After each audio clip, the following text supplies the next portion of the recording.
ଜୟଗୁରୁ।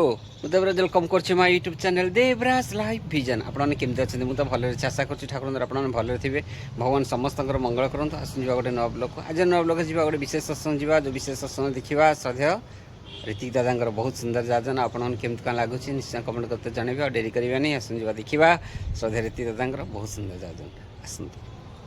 ଦଶମ ଦିନରେ ଆୟୋଜିତ ଏହି ବିଶେଷ ସତ୍ସଙ୍ଗର ସାମାନ୍ୟ ସଞ୍ଚାଳକ ଉପସ୍ଥିତ ରୀତିକ ମଣ୍ଡଳୀ, କର୍ମୀ ମଣ୍ଡଳୀ, କଲ୍ୟାଣିଆ ମା ମାନେ, ଇଷ୍ଟପ୍ରାଣ ଗୁରୁଭକ୍ତ ମଣ୍ଡଳୀ, ସାଧୁ ସଜ୍ଜନ ସମସ୍ତଙ୍କୁ ମୋର ଇଷ୍ଟତା ଜୟଗୁରୁ ନିବେଦନ କରି ସମସ୍ତଙ୍କର ଶାନ୍ତି ସ୍ୱସ୍ତି ଆନନ୍ଦ ପରମ ଦୟାଲ ରାତୁଚନ୍ଦ୍ର ନିବେଦନ ରଖି କନ୍ୟାଟି ପ୍ରତି ଜଣେ ଦାଦା ରୀତିକ ଦାଦାଙ୍କର ଝିଅ ନିବେଦନ କଲେ ପୂଜ୍ୟପାତ ମେଜଦାଙ୍କ ପାଖରେ, ଦାଦା ମୋର ଇଚ୍ଛା ବହୁତ ପାଠ ପଢ଼ିବି ଏବଂ ଚାକିରି କରିବି, କିନ୍ତୁ ଠାକୁରଙ୍କର ଶକ୍ତ ମନା ଅଛି ଝିଅମାନେ ଚାକିରି କରିବେ, ମୁଁ କ'ଣ କରିବି?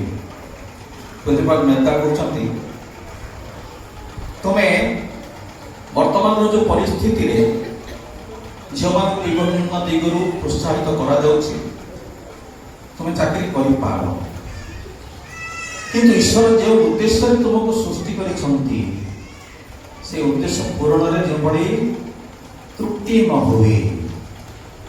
ଜଣେ ନାରୀକୁ ଈଶ୍ୱର ସୃଷ୍ଟି କରିଛନ୍ତି ସୁପ୍ରଜନନ ପାଇଁ, ସୁସନ୍ତାନ ତାଙ୍କର ବିଶ୍ୱକୁ ସୁସନ୍ତାନ ଦାନ କରିବା ପାଇଁ। ତେଣୁ ତାକୁ ବଜାୟ ରଖି ଚାକିରି କଲେ କିଛି ଅସୁବିଧା ନାହିଁ। ହୋଲି ଖେଳ ଦେହରେ କିନ୍ତୁ ରଙ୍ଗ ଲାଗିବ ନାହିଁ। ଯଦି ରଙ୍ଗ ଲାଗିଲା ଛଡ଼େଇବା ଯେମିତି ସହଜ ହୁଏ, କାରଣ ନାରୀର ଜୀବନ ଏମିତି ସେମିତି ଜୀବନ ନୁହେଁ। ଜଣେ କବି ରାମାୟଣର କିଛି ପଂକ୍ତିକୁ ଉଦ୍ଧାର କରି, କିଛି କଥାକୁ ଉଦ୍ଧାର କରି କହୁଛନ୍ତି, बेटी आई इस संसार में संभल के चली जाए, कौन जाने किस भेष में कब रावण आ जाए। आज रावण दंश मानकर अभाव नहीं, तेणु यही संसार में चलैया संभाल के चलिया हुए। यह हूँ से कन्याटी प्रति ठाकुर आशीर्वाद। जिते दूर संभव कौन पुरुष ठारू सहकर्मी ठारू कौन सेवा जमी न निए एवं पुरुष मान ठारू जो कहते ऑनरेबल डिस्टेंस कहले मुझे अचानक प्राणी मो पूर्व एपरी कहीं आसी नथिले पर भी कहीं आसबे ना मन भावुली ठाकुर जो कथा कहले या मूल तत्व कौन अच्छी जो कथा को बारंबार विभिन्न सत्संग कहूँ मो पूर्व एपरी कहीं आसी नथिले एवं कलिजुगर कथा श्री ठाकुर होती कलिजुगर पुरुषोत्तम। कलिजुग हूँ त्रेता जुगर धर्मर हानि, द्वापर जुगर धर्मर ग्लानि, दुईटा जाक जब मिसई दि जाए कलिजुगर ही चली। बर्तमान धर्म हानि प्रबल मात्रा आर्य सनातन धर्म पर कुठाराघात करा विभिन्न दिग दे आम जानूँ प्रतिदिन विभिन्न मीडिया द्वारा आम जानूँ धर्म ग्लानि ग्लानि माने जिते बड़ बड़ इंटेलेक्चुअल ब्रेन माने निजर इंटेलिजेंस को वृथा प्रयोग करी अपप्रयोग करी भारतीय संविधान अनुजाई आईन प्रणयन करती जहाँ ईश्वर संविधान संपूर्ण विरोधाचरण करे चली। ईश्वर संविधान विरोधाचरण करी आईन प्रणयन करवा हूँ धर्मर प्रचंड ग्लानि। एवं सबुठ बड़ दुखर कथा धर्म को राजनीति अलग कर दिया। बिना धर्म में कहीं तिष्ठि पारे ना, धर्म को राजनीति अलग कर दि जाए। धर्म ग्लानि दुईटी जाक जिनस कलिजुगे ही चली। श्री श्री ठाकुर आसे धर्म रक्षा करने द्वितीय कठिन शर्त हूँ मुझे बार कहारी को बद्ध करने आसे ना। प्रभु राम ରାବଣ ତାର ବଂଶ ସମସ୍ତ ରାକ୍ଷସ ସମାଜକୁ ଧ୍ୱଂସ କରିଦେଲେ, ହତ୍ୟା କରିଦେଲେ, ମାରିଦେଲେ। ପ୍ରଭୁ କୃଷ୍ଣ ମଧ୍ୟ ସେଇଭଳି କେତେ ଲକ୍ଷ ସେନାଙ୍କର ମୃତ୍ୟୁ ଯେ ଘଟିଲା, କିନ୍ତୁ ଠାକୁର କହିଲେ এবার আমি এসছি, আমি এবার বধ করতে আসিনি। এত বড় চ্যালেঞ্জরে কাহারিকে বধ করা যাব নাহি, কিন্তু ধর্ম প্রতিষ্ঠা হবে। এবার আমি এসেছি বস করতে। যে কথা চৈতন্য মহাপ্রভু কহিলে, কলির শেষেতে কল্কি পূর্ণিমার চান্দ, বিশ্ব বরেণ্য হবে বিছি প্রেম ফান্দ। কলির শেষ ভাগরে কলকি আসবে পূর্ণিমার চান্দ হয়ে, পূর্ণচন্দ্র হয়ে, তার তো পূর্ণ বিকশিত পুরুষোত্তম অবতারি শ্রী ঠাকুর আসলে এবং কাহারিকে হত্যা ন করি, পাপী মানুষ হত্যা ন করি, তাଙ୍କ ভিতରୁ পাপ ভাবକୁ দূরেই দেবা, পাপাচাରୀ ମାନଙ୍କୁ ସୁନ୍ଦର ଦିବ୍ୟ ମଣିଷରେ ରୂପାନ୍ତରିତ କରିବା ପାଇଁ ଠାକୁର ଦୁଇଟି ଜିନିଷ ନେଇକି ଆସିଲେ, ନେମ୍ ଆଣ୍ଡ ଲଭ୍। ଏବଂ ଦୁଇଟିକୁ ପ୍ରୟୋଗ କରି, ଖାଲି କଥାରେ କହି ନାହାନ୍ତି, ପ୍ରୟୋଗ କରି ଦେଖାଇ ଦେଇଛନ୍ତି। ବାସ୍ତବିକ ଭାବରେ name and love and conquer the whole universe ଦେଖାଇ ଦେଇଛନ୍ତି, ପ୍ରମାଣ କରି। ନାମ କ'ଣ କରେ ଏବଂ ପ୍ରେମ ଦ୍ୱାରା କ'ଣ କରାଯାଇପାରେ, କେତେ ଯେ ଅଲୌକିକ ଠାକୁରଙ୍କ ଜୀବନରେ ତାର ହିସାବ କିତାବ ନାହିଁ। ଠାକୁରଙ୍କର ଆବିର୍ଭାବର ପୂର୍ବରୁ ଅଲୌକିକତା ଆରମ୍ଭ ହୋଇଛି। ଆବିର୍ଭାବର ପୂର୍ବରୁ, ଆବିର୍ଭାବ ସମୟରେ ମଧ୍ୟ ତାହା ହିଁ ହେଇଛି। ଅଲୌକିକ, ବହୁ ଅଲୌକିକ ଭିତରେ ଦେଇ ଠାକୁରଙ୍କ ଜୀବନ, କିନ୍ତୁ ଠାକୁର ଅଲୌକିକତା ପସନ୍ଦ କରନ୍ତି ନାହିଁ। ଯେତେବେଳେ ଜଣେ କିଛି ଭାଇ ପଚାରିଛନ୍ତି, ଠାକୁର ଆପଣଙ୍କର ଅଲୌକିକ କ'ଣ? ନା ତୋମରା ହିଁ ଆମର ଅଲୌକିକ। ତୁମେମାନେ ଯଦି ପରମ ପିତାଙ୍କୁ ଜୀବନରେ ବହନ କରି ଚାଲି ନଥାନ୍ତ, ତୁମମାନଙ୍କର ଅବସ୍ଥା କ'ଣ ହେଇଥାନ୍ତା? ଏବଂ ଆଜି ଯେଉଁ ଅବସ୍ଥାରେ ଅଛ, ଏଇ ଯେଉଁ ପରିବର୍ତ୍ତନ, ଏହା ହେଉଛି ମୋର ଅଲୌକିକ। ଜୟ ଗୁରୁ। বন্দে লোকতিলকম সর্বতভাবিভূষণম অমর পুত্রশারম প্রভুত্বম লোকজীবনম অনয় প্রমোদ জাগতিগুণম বন্দে জীবন জীবনম পরম প্রেমময় শ্রী শ্রী ঠাকুর, পরম রাধ্যা জগজ্জনন শ্রী শ্রী বড়মা, পরম পূজ্য পাওয়া শ্রী শ্রী বর্তা, পরম পূজ্য পাওয়া শ্রী শ্রী আচার্য, সবিন্দর আত্মজন রমণ, বরেণ্য পরিচালক মহোদয়, বরেণ্য ঋত্বিক মণ্ডলী, সম্মানীয় অধ্যক্ষ যাজক মণ্ডলী, প্রাণব দুর্ব্রতা মণ্ডলী, ভক্তিশ্রাণ মাতৃমণ্ডলী, সুধী সজ্জন বৃন্দ, ভূমিপূজন পিলামানে সমস্ত অন্তর প্রীতিপূর্ণ রাজ কথা আজর এই বিশেষ ভাদ্র সৎসঙ্গর উদ্দেশ্য হিসেবে আপনার অবগত।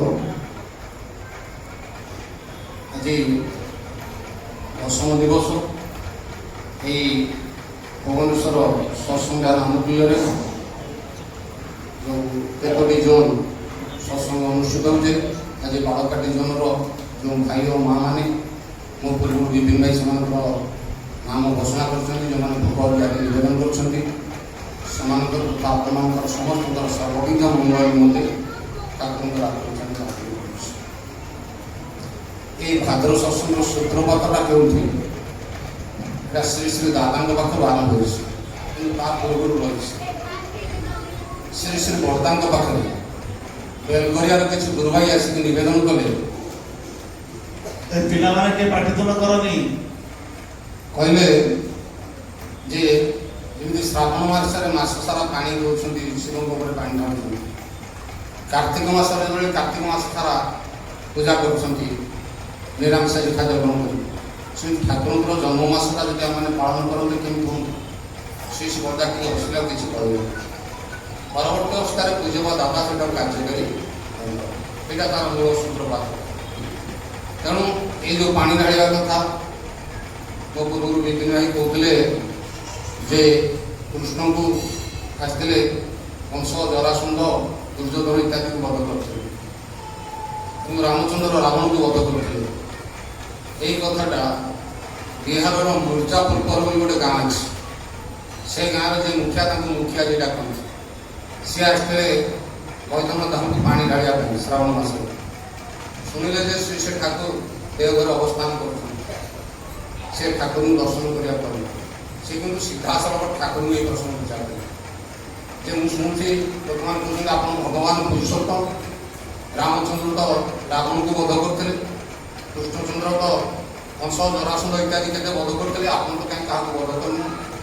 ସେଇଦିନ ଠାକୁର ସେଇ ତାଙ୍କୁ କହିଥିଲେ ରାମସୁମିତ ଠାକୁରଙ୍କୁ ଯେ ସେତେବେଳେ ଗୋଟିଏ ରାବଣ ଥିଲେ, ଗୋଟିଏ କଂସ ଥିଲେ, ଏବେ ଘରେ ଘରେ ରାବଣ କଂସ, କାହାକୁ ବଧ କରିବେ। ତେଣୁ ତ ଠାକୁର ପାଣି ଦେଲେ, ধর্ম যখন বিপাক বাহানে ব্যর্থ অর্থে যায় তখন প্রেরিত আবির্ভূত হন পাপী পরিত্রাণ পায়। যোগ দ্বারা পরম সুসূক্ষ্ম বিচার করলে যদা যদাহি ধর্মস্য গ্লানির্ভবতি ভারত না কৌনে সমসংহিত দৃষ্টিରୁ। ତେଣୁ ସେ ପାପୀମାନଙ୍କୁ ବଧ କରିବାକୁ ଆସିଥିଲେ, ଏଥର ପାପୀମାନଙ୍କୁ ଉଦ୍ଧାର କରିବାକୁ ଆସିଛନ୍ତି। ଆମମାନଙ୍କର ନିଜ ନିଜେ ଯଦି ଆତ୍ମବିଶ୍ଳେଷଣ କରିବା, ଆମମାନଙ୍କର ଯେତେ ଭୁଲ ଅଛି, ସୂଚି ମୂଳରେ ମୁଣ୍ଡେ ବି ସ୍ଥାନ ନାହିଁ ଠିଆ ହେବାର। ପରମ ପିତା ଦୟା କରିକି ଆମକୁ ବଞ୍ଚେଇଛନ୍ତି। ତେଣୁ ପ୍ରତି ପ୍ରତ୍ୟେକଙ୍କର ଭୁଲ ଅଛି, ସେ ମାତ୍ର କ୍ଷମା କରୁଛନ୍ତି। ପୁରୁଷ ତ ସବୁ କ୍ଷମା କରନ୍ତି, ଆଉ ସେ ଦଣ୍ଡ ଦିଅନ୍ତି। ଦ୍ୱିତୀୟ କଥା, এই যে ଠାକୁରଙ୍କର ଗୋଟିଏ ଦୁଇଟି ଲୀଳା କଥା ଆପଣମାନଙ୍କ ପାଖରେ ତୋଳି ଧରୁଛେ। ଠାକୁରଙ୍କର ଜନୈକ ଭକ୍ତ ଥିଲେ, ସେ ହେଲେ ସତୀଶ ଚନ୍ଦ୍ର ଗୋସ୍ୱାମୀ। ତାଙ୍କର ପୁତ୍ରଙ୍କ ନାଁ ହେଉଛି ସଚ୍ଚିଦାନନ୍ଦ ଗୋସ୍ୱାମୀ, ଯେ ପ୍ରତିନିଧିକ ଥିଲେ। এটা ଦେଓଘର ଘଟଣା। এই ସଚ୍ଚିଦାନନ୍ଦ ଗୋସ୍ୱାମୀ ସେଇ ପାଖରେ ସତ୍ସଙ୍ଗ ଲାଗି ଗୋଟେ ଦୋକାନ ଥିଲା, ଗ୍ରୋସରୀ ଦୋକାନ। ତାଙ୍କ ନିଜେ ଯାଇକି ପଚାରିଲେ ଜିନିଷ କେତେ, ସେ ଟିକେ ରେଟ୍ରେ ଏପଟ ସେପଟ କରନ୍ତି। ନିଜେ ବୁଝିକି ଆସିଲେ ରେଟ୍ ଏତିକି, ତାପରେ ତାଙ୍କ ପୁଅକୁ ପଠେଇଲେ। ତାଙ୍କ ପୁଅକୁ ପଠେଇଲା ବେଳକୁ ଅଧିକା ରେଟ୍ ନେଲେ ଆଉ। ସେ ଭୀଷଣ ରାଗିଗଲେ ସଚ୍ଚିଦାନନ୍ଦ ଗୋସ୍ୱାମୀ। ତାଙ୍କୁ ଯାଇକି ଠାକୁରଙ୍କ କତିକି ଟାଣି ଆଣିଲେ, କହିଲେ ଆଜ୍ଞା ମୁଁ ନିଜେ ବୁଝିକି ଗଲି, ପୁଅକୁ ପଠେଇଲା ବେଳକୁ ଅଧିକା ରେଟ୍। ଠାକୁର ପଚାରିଲେ କ'ଣ ତମର ମାନେ ସମୟ ଅନୁଯାୟୀ କ'ଣ ରେଟ୍ ତମର ବଦଳି ଯାଉଛି? କହିଲେ ଆଜ୍ଞା। କହିଲେ କାହିଁକି?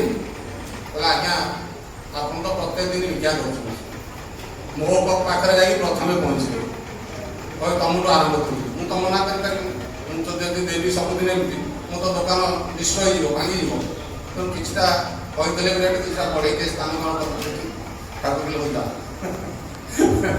ଏଇ ହେଉଛନ୍ତି ଠାକୁର। ତେଣୁ ପ୍ରତ୍ୟେକ ମୁହୂର୍ତ୍ତରେ ଆମେ ତାଙ୍କର ଲୀଳାଟା ଆମେ ବୁଝିପାରିବା ନାହିଁ। ଆଉ ଗୋଟିଏ ଲୀଳା, ଆଉ ଜଣେ ଭକ୍ତ ଥିଲେ ସତୀଶ ଦାସ। ସେ ହେଉଛନ୍ତି ଗାର୍ଡେନର, ଏ ବଗିଚା କାମ କରନ୍ତି। ସେ ସୁନ୍ଦର ସୁନ୍ଦର ଫୁଲ ପାବନା ହିମାଚଳରେ ଫୁଟଉଥିଲେ। ତାପରେ ବହୁ ପରେ ଦେଓଘରକୁ ଆସିଲେ, ସେଠି ସେଇ କାମ ଗାର୍ଡେନର କାମ କରନ୍ତି। ଯେଭଳି ଆମର ପୁରୀର ମାଝୀ ଭାଇ, ଓଡ଼ିଶା ଭିତରେ ବହୁ ଜାଗାରେ ଫୁଲ ଫୁଟାନ୍ତି, କିନ୍ତୁ ପୁରୀ ଭଳି ଫୁଲ କୋଉଠି ଫୁଟିପାରେ ନା, ଖୁବ୍ ବଡ଼ ବଡ଼ ଯେଉଁମାନେ ଦେଖିଥିବେ। ସେଇଭଳି ଏଇ ସତୀଶ ଦାସର ଗାର୍ଡେନର ସେ ଫୁଲ ଫୁଟାଏ ସବୁବେଳେ, କିନ୍ତୁ ତାକୁ କିଛି ଲୋକ ସହ୍ୟ କରିପାରିଲେନି। ତା ବିରୁଦ୍ଧରେ ଆସିକି ଠାକୁରଙ୍କ ପାଖରେ ନାଲିଶ କଲେ। ଠାକୁର ସବୁ ଶୁଣିଲେ, କିଛି କହିଲେନି। କିଛି ଦିନ ଚାଲି ଯାଇଛି, ଜଣେ ଭାଇ ମାରାତ୍ମକ ରୋଗରେ ଆକ୍ରାନ୍ତ ହୋଇଛନ୍ତି।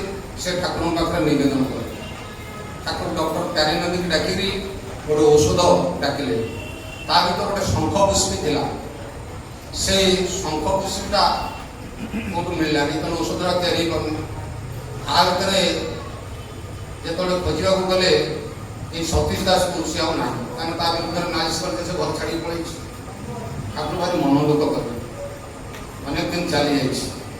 କିଛି ଦିନ ପରେ ଜନକ ଭାଇ ଆସିକି କହିଲେ ଆଜ୍ଞା ସେ ସତୀଶ ଦାସକୁ ଯେଉଁ ଆମର ପାହାଡ଼ିଆ ଡୁଙ୍ଗିରିଆ ପାହାଡ଼ ଅଛି, ସେଟା ଖୋଲା ଦେହରେ ବୁଲିଲା ଭଳିଆ ଦେଖୁଥିଲେ। ଠାକୁର ଯାଇକି ନିଜେ ବଡ଼ ପାଟିରେ ଡାକିଲେ ସତୀଶ ସତୀଶ ସତୀଶ, କିଛି ତାର ସଂସ୍କୃତ ମିଳିଲା। ତାକୁ ବହୁତ ମନ ଦୁଃଖ ରହିଲେ। କିଛି ଦିନ ପରେ ଦେଖାହେଲା, ଗୋଟିଏ ଲୁଗା କପଡ଼ାରେ କିଛି ସେଇ ଶଙ୍ଖ ପୁଷ୍ପୀ ଧରି ଆସିକି ଠାକୁରଙ୍କ ପାଖରେ ହାଜର। ତାକୁ କହିଲେ ତୁ କୁଆଡ଼େ ଏତେ ଦିନ ଥିଲୁ ରେ? ହେଲେ ଏଇ ଶଙ୍ଖ ପୁଷ୍ପୀ ଫୁଲ ପାଇଁ ଚାଲି ଯାଇଥିଲି ଡିଙ୍ଗିରିଆ ପାହାଡ଼, ସେ ଜଙ୍ଗଲରୁ ସଂଗ୍ରହ କରିକି ଆସିଲି। ନା କେମିତି ରହିଲୁ? ବାଘ ଭାଲୁ ତ ଅଛନ୍ତି, ସେ ସମୟରେ ବାଘ ଭାଲୁ ଥିଲେ। ହେଲେ ଭାଲୁ ହାବୁଡ଼ରେ କେବେ ପଡ଼ିଥିଲି, ଥରେ ବାଘ ହାବୁଡ଼ରେ ପଡ଼ିଥିଲି। ସେ ଯେତେବେଳେ ପାଖକୁ ଆସେ, ମୁଁ ଠାକୁରଙ୍କୁ ପ୍ରାର୍ଥନା କଲି, ଆପଣ ମୁଁ ଏ ବାଘ ମାମୁଁ ମୁଁ ଠାକୁରଙ୍କ କାମରେ ଆସିଛି। ସେ ସିଆଡ଼ଟା ମୋ ବୁଦ୍ଧି ପଳେଇଲା, ମୋ ଆଡ଼କୁ ଆସିଲି। ତେଣୁ ମୁଁ ଶଙ୍ଖ ପୁଷ୍ପୀ ଫୁଲ ଧରିକି ଆସିଛି। ତାପରେ ତାକୁ ସମସ୍ତେ ଆଦର ଅଭ୍ୟର୍ଥନା କଲେ। ଯେଉଁମାନେ ତାଙ୍କ ବିରୁଦ୍ଧରେ ନାଲିଶ କରୁଥିଲେ ସେମାନେ ତାଙ୍କୁ ଭଲ ପାଇଲେ। ତେଣୁ ଯେଉଁମାନେ ଠାକୁରଙ୍କୁ ଭଲ ପାଆନ୍ତି, ଦ୍ୱନ୍ଦ୍ୱ ବାଧା ବିଘ୍ନ ଦଳି ଭକ୍ତ କୁଶଳ ତଡ଼ିକି ରାଖି ଗୁରୁଙ୍କ ଆଦେଶ ପାଳନ ରହି ସେଇଠାରେ ତ ସିଦ୍ଧି ଜାଗେ। ଆଉ ଗୋଟେ ଘଟଣା ଆପଣଙ୍କ ପାଖରେ ତଳି ଧରୁଛି। ଏଇଟା ଲେଖୁଛନ୍ତି ଡକ୍ଟର ଜୀବନ ଚକ୍ରବର୍ତ୍ତୀ, ଯେଉଁମାନେ ଆଲୋଚନା ପତ୍ରିକା ପଢ଼ୁଥିଲେ କ୍ରମାନ୍ୱୟ କଣ୍ଟିନ୍ୟୁସ୍ ଏବେ 2-4 ମାସ ହେଲା ବନ୍ଦ କରିছে। ସେ ସତ୍ୟାନୁସରଣ ସମ୍ପର୍କରେ ଗବେଷଣା କରୁଛନ୍ତି।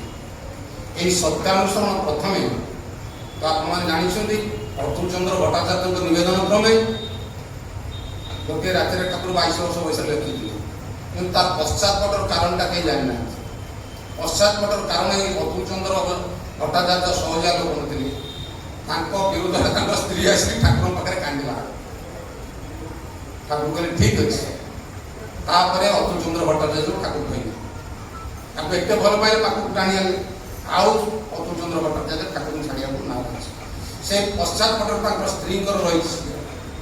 ତାପରେ ତାଙ୍କର ଅନୁରୋଧ କ୍ରମେ ଗୋଟେ ଖାତାରେ ଲେଖି ଦେଇଥିଲେ। ତାଙ୍କର ଯେତେବେଳେ ଦୁରିଆ ଟ୍ରାନ୍ସଫର ହେଇଗଲା, ସେ ଖାତାଟି ନେଇ ପଳେଇଲେ। କିଛି ଦିନ ଚାଲିଯାଇ ମିଳିଲା। ପରବର୍ତ୍ତୀ ଅବସ୍ଥାରେ ଯେତେବେଳେ ଆସିଲା, ସେ ଖାତାରୁ ଏମାନେ କରିଛନ୍ତି କିଏ ସେ ଆମର ଯେ ସତ୍ୟାନୁସରଣ ଓ ନାଗନୀତି ପ୍ରଥମେ ପାବନା ହିମାୟତପୁର ଏଇଟା ବହି ଆକାରରେ ବାହାରିଥିଲେ ଖାତାରୁ। ସେ ବାହାରିବା ଭିତରେ ପ୍ରଥମେ ଲେଖିଥିଲେ ପ୍ରିୟ ଅତୁଲ୍ଲା, ଏ ଯେଉଁ ଅର୍ଥମାନ ଦୋଷ ଇତ୍ୟାଦି ନଥିଲା, ପ୍ରିୟ ଅତୁଲ୍ଲା କହିକି ଆରମ୍ଭ କରିଥିଲେ। ଏବଂ ପ୍ରଥମ ଯେଉଁ ସଂସ୍କରଣରେ ପଛପଟରେ ଗୁଡ଼ାଏ ଆଡ଼ଭର୍ଟାଇଜ ଥିଲା। ଆମର ଯେମିତି ପତ୍ରିକା ବାହାରୁଛି, ସତ୍ୟାନୁସରଣ ଗୁଡ଼ାଏ ଆଡ଼ଭର୍ଟାଇଜ ଥିଲା। ସେଟା ବର୍ତ୍ତମାନ କଲିକତାର ଲାଇବ୍ରେରୀ ଅଛି। ଏତେ ପୂର୍ଣ୍ଣ ଆକାରରେ ସତ୍ୟାନୁସରଣ ପ୍ରକାଶ ପାଇନଥିଲା। ଆଉ ଗୋଟେ ଘଟଣା, ଗୋଟେ ସଂସ୍କରଣର ଗୋଟେ ଘଟଣା ଆପଣଙ୍କର ତୋଳି ଧରୁଛେ। ଶ୍ରୀ ଶ୍ରୀ ବର୍ଦ୍ଧାଙ୍କର କଥା। ଶ୍ରୀ ଶ୍ରୀ ବର୍ଦ୍ଧାଙ୍କୁ ଠାକୁର ଗୋଟେ ଦାୟିତ୍ୱ ଦେଲେ।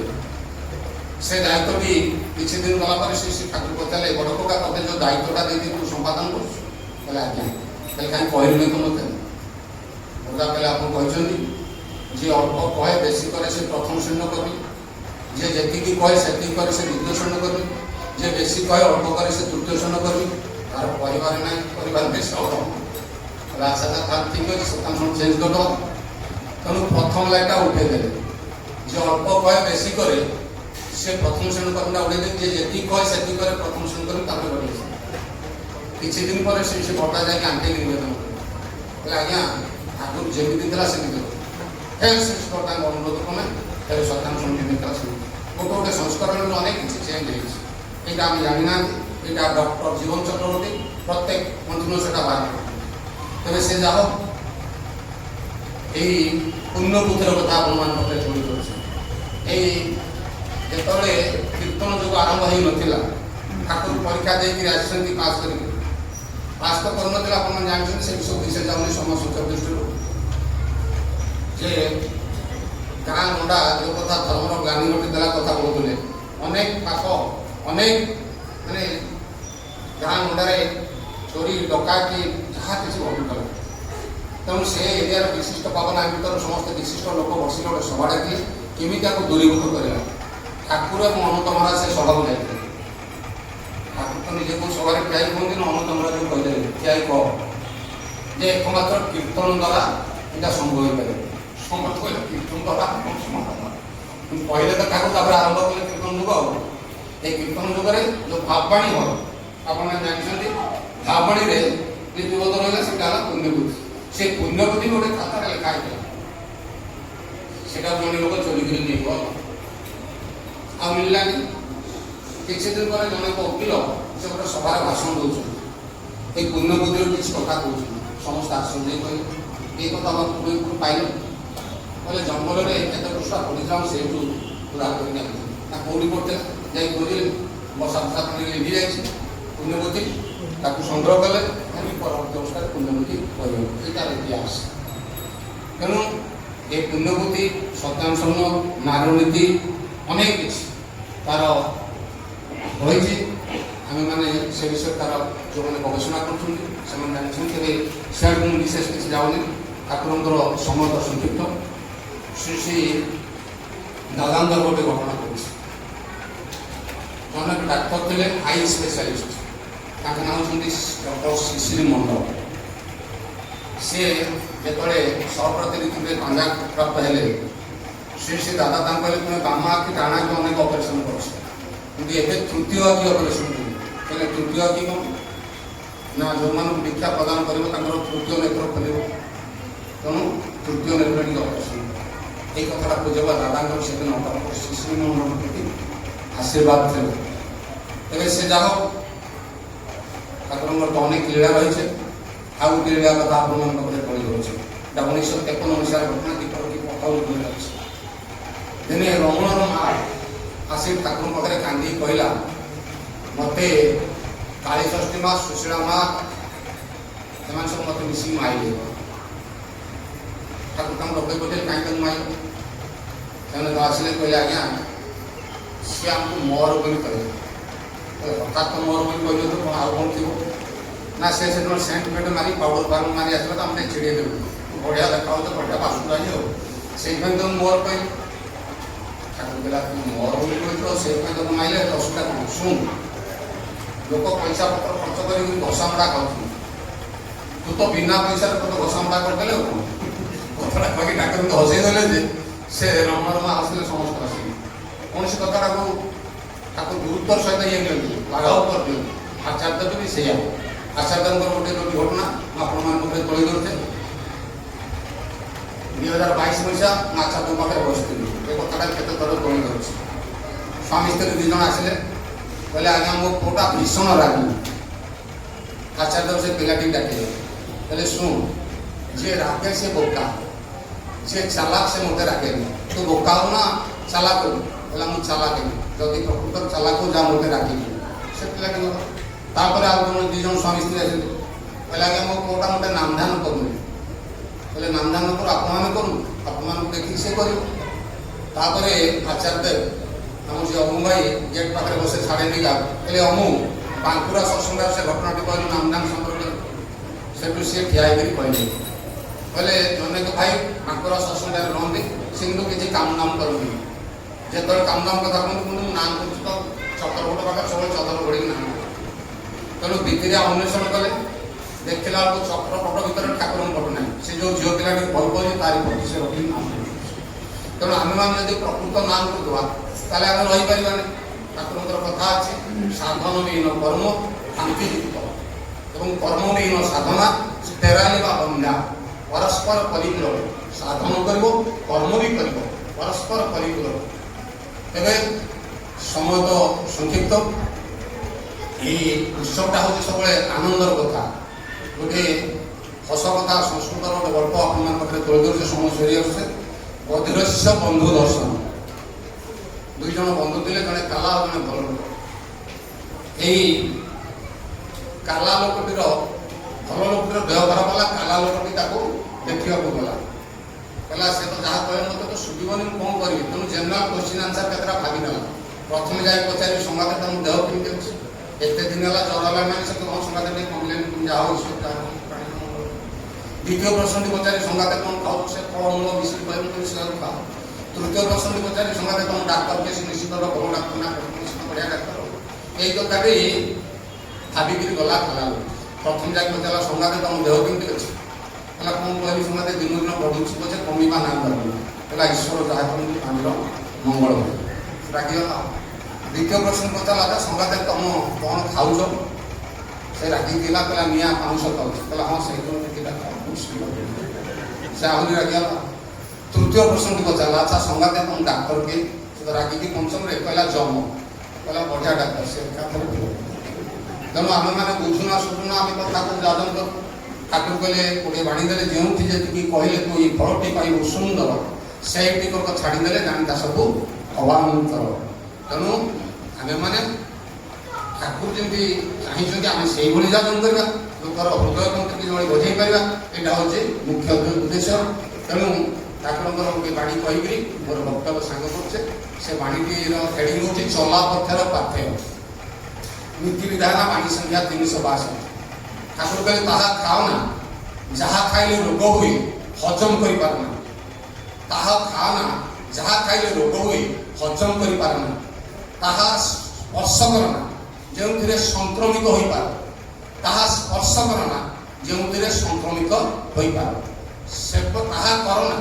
जो अस्थिय वृद्धि विव्रत हो वैशिष्ट आदिजात विध्वस्त हुए ताहा सह्य करना जहाँ असत सता संघाती ताहा कहना जहाँ भूत नुहे ताहा दियना जहाँ दाता और ग्रहिता उभयंकर अपकारी से परिचालना जो चलना विवर्तना को व्याहत करे ताहा संगे जाना जहाँ शौक और सुकेंद्र को विक्षुब्ध करी पड़े ताहा शुणना जहाँ अवास्तव निंदावाद ताहा देखना जो कलुषित हो उठी पार ताहा साध्य नुहे जहाँ पुरुषोत्तम ठार अर्चित नहे उठी पारे ओजदीप्त हो किंतु श्रुतपाद त्रुटि करना वैशिष्ट पाए अपुरमाण प्रेरित पुरुषोत्तम ईश्वर साकार तांकर जहाँ सार्थक होइछे ताहे स आसंतु समय जाइछे आउ ए बालकाटी जोनर